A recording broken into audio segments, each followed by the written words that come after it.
Pangutar mengucapkan Selamat Hari Pendidikan Nasional tahun 2023.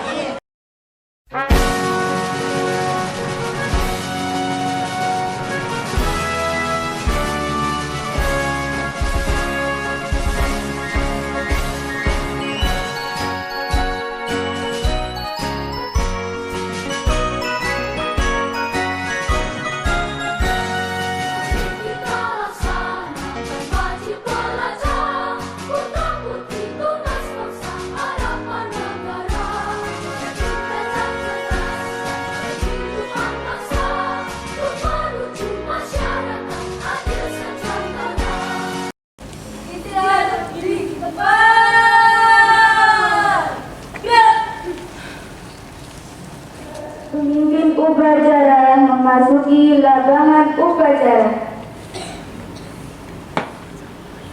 Semuanya siap.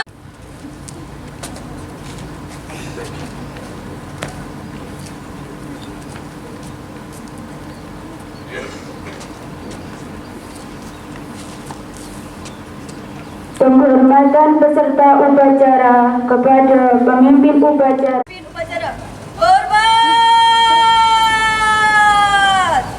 Dan tegak. Pembina upacara memasuki lapangan upacara. Kepada pembina upacara, hormat.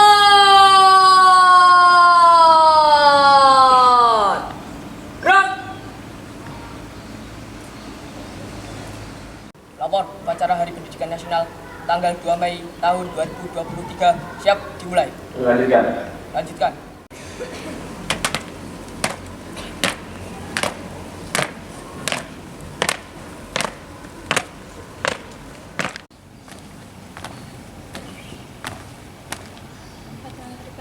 Jalan.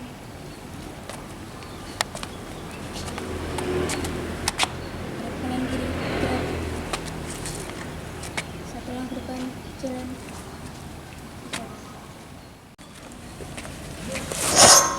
Bendera siap. Kepada Sang Merah Putih, hormat.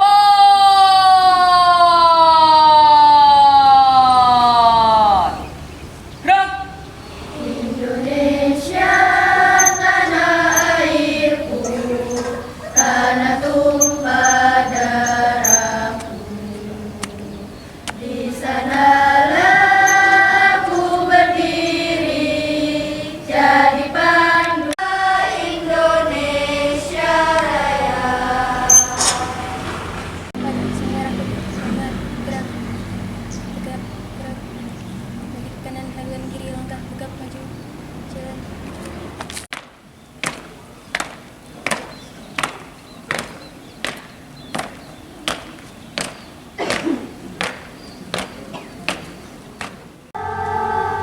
Jasa kau jaya pelita. Pancasila. Satu. Ketuhanan Yang Maha Esa. Dua. Kemanusiaan yang adil dan beradab.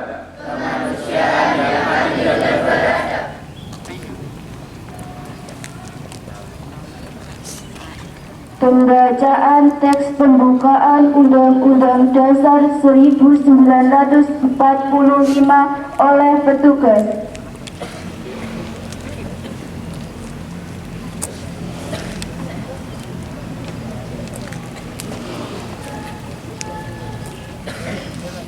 Undang-Undang Dasar Negara Republik Indonesia tahun 1945.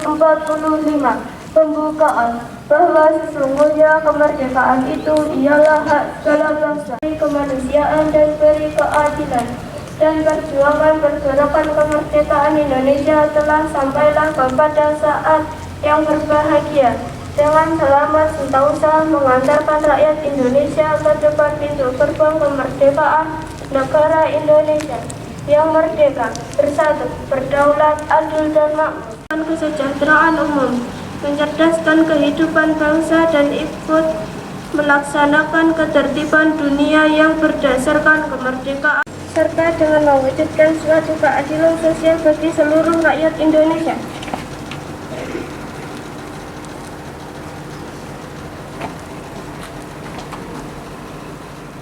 Paling yang hormati Bapak Ibu Guru dan peserta upacara anak-anak yang berbahagia, izinkan saya membacakan pidato Menteri Pendidikan dan Kebudayaan bagi kita semua. Om Swastiastu, Namo Buddhaya, salam kebajikan rahayu.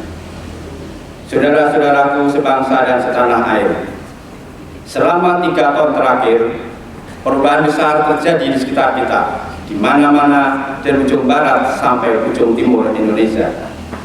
Sebanyak 24 episode Merdeka Belajar telah diluncurkan membawa kita semua dekat dengan cita-cita luhur Ki Hajar Dewantara, yaitu pendidikan yang menuntun bakat, minat, dan potensi peserta didik agar mampu dan sebagai anggota masyarakat. Anak-anak, kita sekarang bisa belajar dengan lebih tenang, karena aktivitas pembelajaran merdeka dinilai secara lebih holistik. Perguruan tinggi negeri pun sekarang fokus pada mengukur kemampuan literasi dan kenalan. Dari segi pendanaan, pencarian langsung dana operasional sekolah atau BOS, dan bantuan layar yang sudah kita bentangkan jangan sampai terlipat lagi. Kita semua, para pendidik, para tenaga kependidikan, seniman, dan pelaku budaya, juga peserta didik, perjalanan harus kita lanjutkan. Perjuangan mesti kita teruskan agar semua anak bangsa merasakan kemerdekaan yang sebenar-benarnya dalam belajar dan bercita-cita. Oleh karena itu, mari kita semarakkan hari ini dengan semangat untuk meneruskan.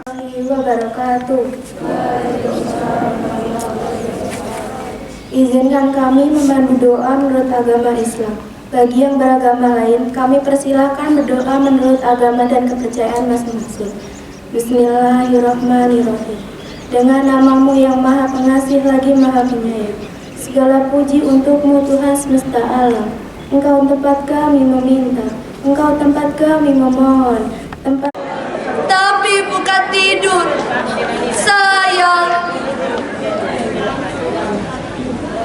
Wajah suci setelah teladah, menangkap sepi pada sejam. Dunia tambah beku, ditelan derap dan suara merdu. Dia masih sangat muda. Hari itu 10 November. Hujan pun mulai turun. Orang-orang ingin mendatangnya kembali sambil merangkai karangan bunga. Tapi yang nampak wajah-wajahnya sendiri yang tak dia kenal.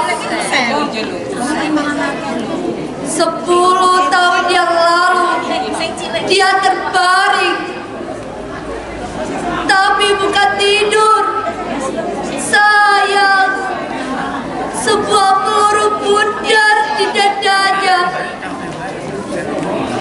Senyum bekunya. Bapak Ibu guru yang saya hormati, serta teman-teman yang saya cintai. Saya di sini akan membawakan dongeng cerita rakyat yang berjudul Joko Tarub yang berasal dari Jawa Tengah. Selamat menyaksikan. Dahulu kala di sebuah desa di dekat hutan, tinggallah seorang pemuda tampan yang bernama Joko Tarub. Joko Tarub tinggal berdua bersama sang ibunda yang biasa dipanggil Mbok Mila. Keseharian mereka ialah bertani padi di sawah. Suatu hari, ketika Joko Tarub tertidur, ia bermimpi mendapat istri seorang bidadari yang turun dari kayangan. Namun, ketika ia terbangun dan menyadari bahwa semua itu hanyalah mimpi, ia pun hanya bisa tersenyum sambil berkata dalam hati, mungkin memang sudah waktunya aku menikah, seperti yang diinginkan oleh Mbok Mila. Banyak sekali sekali gadis desa yang ingin menikah dengan Jaka Tarub. Alangkah tetapi tak ada satupun orang yang bisa meluluhkan hatinya. Jaka Tarub masih ingin menyibukkan diri dengan berburu di hutan. Setelah menyiapkan peralatan untuk berburu, ia pun bergegas pamit untuk pergi berburu ke hutan. Setelah sampai di hutan, ia berhasil memanah seekor rusa. Namun, karena tidak cepat-cepat untuk diambil, rusa tersebut telah diambil oleh macan. Nah, sial sekali hari ini, aku tidak mendapatkan apapun. Namun, karena hari mulai sore, ia pun memutuskan untuk kembali dengan tangan hampa. Sesampainya di rumah, ia sangatlah kaget karena sang ibunda telah terbaring tak sadarkan diri. Mengetahui sang ibunda tak sadarkan diri karena telah tiada, air matanya pun tak bisa dibendung. Ia meratapi nasibnya yang sekarang menjadi seorang diri ataupun sebatang kara. Ia menyesal karena belum bisa memenuhi keinginan ibunya untuk melihatnya berkeluarga. Sepeninggal ibundanya, Jaka Tarub menyibukkan hari-harinya dengan cara berburu di hutan. Suatu hari, ketika ia berburu di hutan, ia merasa kehausan. Ia pun memutuskan untuk pergi ke telaga Wanyuwangi. Terkaget karena di telaga tersebut ada 7 orang gadis yang sedang mandi dan berburu. Mendengar pembicaraan mereka, Jaka Tarub pun mengerti bahwa gadis-gadis tersebut adalah bidadari yang turun dari kayangan untuk mandi. Ia pun berpikir keras, bagaimana caranya agar salah satu dari mereka bisa menjadi istriku. Ia memutuskan untuk mencuri salah satu selendang dari bidadari tersebut. Para bidadari memutuskan untuk kembali ke kayangan sebelum matahari terbit. Namun, ada seorang bidadari yang tidak dapat kembali karena selendangnya hilang. Ia bernama Nawang Wulan. Nawang Wulan hanya bisa menangis serta berjalan ke arah desa untuk mencari pertolongan. Di desa, ia bertemu dengan Jaka Tarub. Tak lama dari itu, mereka berdua menikah dan dikaruniai seorang putri yang bernama Nawangsi. Di pagi hari yang cerah, Nawang Wulan akan pergi ke sungai untuk mencuci baju. Ia berpesan kepada Jaka Tarub untuk tidak membuka kukusan nasi selama ia tidak ada di rumah. Namun, Jaka Tarub merasa penasaran karena selama ini lumbung padinya tidak pernah berkurang. Ia pun memutuskan untuk membuka kukusan nasi. Betapa terkejutnya ia karena yang dimasak oleh Nawang Wulan hanyalah sebutir padi. Nawang Wulan yang mengetahui bahwa kukusan tersebut telah dibuka merasa sedih karena tidak bisa menggunakan kesaktiannya kembali. Ia pun harus menumbuk padi untuk dijadikan nasi. Persediaan padi pun mulai berkurang. Hingga suatu pagi, ketika Nawang Wulan ingin mengambil padi di lumbung, pandangannya tertuju kepada benda yang tak asing baginya. Ternyata, benda itu adalah selendang yang selama ini ia cari. Nawang Wulan tak menyangka bahwa selama ini yang mengambil selendangnya ialah Jaka Tarub. Kebohongan Jaka Tarub pun mulai terbongkar. Karena selendang tersebut, Nawang Wulan berkeinginan untuk kembali ke kayangan. Ia menitipkan Nawangsi kepada Jaka Tarub. Dia berpesan untuk merawat Nawangsi dengan baik. Nawang Wulan pun mulai saat itu bukan lagi istri Jaka Tarub. Namun, Nawang Wulan akan turun ke bumi untuk menyusui Nawangsi dengan syarat Jaka Tarub tidak boleh ada di sana. Jaka Tarub pun menyetujui permintaan tersebut. Ia tidak akan pernah lagi bertemu dengan Nawang Wulan. Sang bidadari pun kembali ke kayangan menggunakan selendangnya. Jaka Tarub sungguh sangat meratapi kepergian Nawang Wulan. Kesalahannya tidak bisa dimaafkan oleh Nawang Wulan. Kini, dia hanya bisa merawat Nawangsi dengan baik seperti pesan Nawang Wulan. Pesan moral dari cerita tersebut adalah kebohongan dan niat buruk tidak akan pernah berakhir bahagia. Maka, berusaha berbuat jujur untuk mendapatkan sesuatu. Sekian dari saya. Wassalamualaikum warahmatullahi wabarakatuh. Namanya Biskap ini anak-anak, ya. Kemudian yang kedua juga dengan pakaian Jawa dan kebetulan orang anaknya dari kelas 9C, silakan. Iya. Tunggal tapi bisa kecil ya. Kemudian yang berikutnya masih kategori putra adalah Ananda Trisna dari kelas 9C. Dipersilakan. Ya.